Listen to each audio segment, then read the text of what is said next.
Alright, kind of a project within a project today. I'm going to do some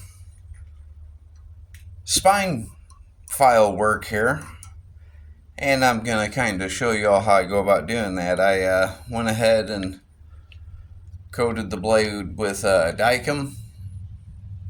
Love that stuff. It's a layout fluid.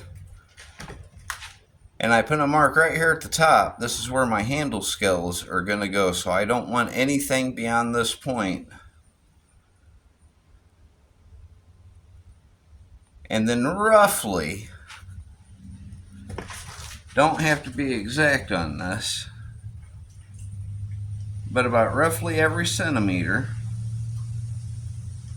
I'm going to go and put a scratch all the way across. You'll see why I don't have to be exact as this gets going.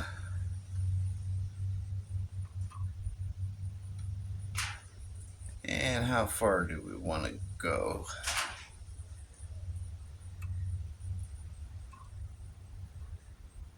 I think one more to right about there ought to do it.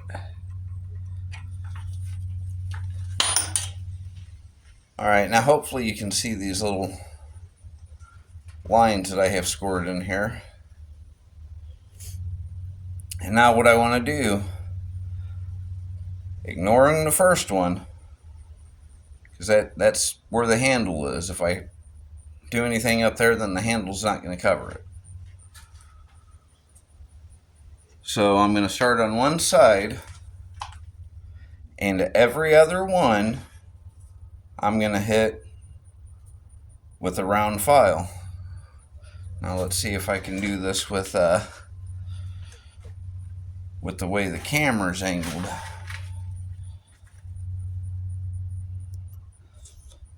Try doing it at about 45-degree angle. It's going to take a little minute to get you a little bit in there, and you definitely don't want to do this with it hardened.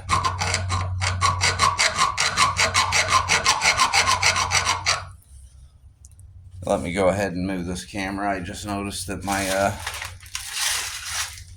big old fat hands are getting in the way.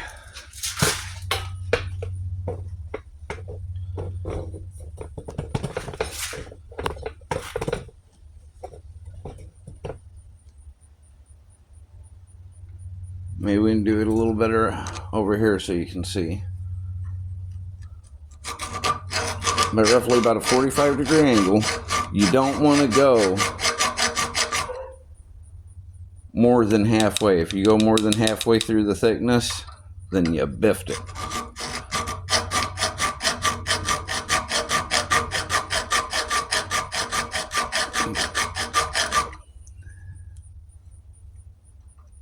But slowly work on that, and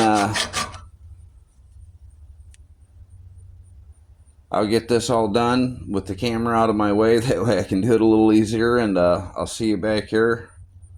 Well, be a few minutes for me, just a couple seconds for you.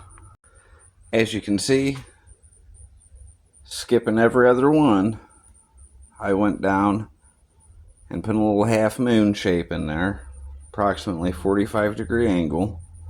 Now what we're going to do is I'm going to flip the knife around, and I'm going to do the same thing, but on the ones that we missed on the opposite side. So they'll be staggering. So when I get done with that, we'll be right back. Alright, now that we have both sides caught up here, you can see we got our alternating half moons. I got it in the vise flat so you kind of see it a little easier.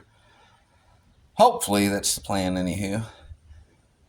But now my next step is above each one of these half moons, I'm going to go in with the pointy end of a triangle file, and I'm going to cut a thorn in. So we'll have like a thorny vine effect going. Make a lot more sense once you see it. again, I'll go ahead and leave you here, and soon we'll teleport into the future where you'll see it. Now, as you can see, we've got our thorns cut in on each side. We got our half moons. Now what I'm going to do is I'm going to take some small needle files here, and we're going to go ahead and round these corners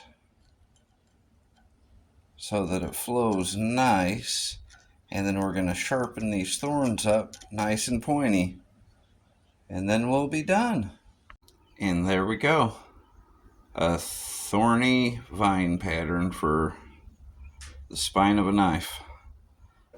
I will post a picture of one that's got scales on it so you can really see it. But that's it in a nutshell. You can do it too. Please like, share, subscribe.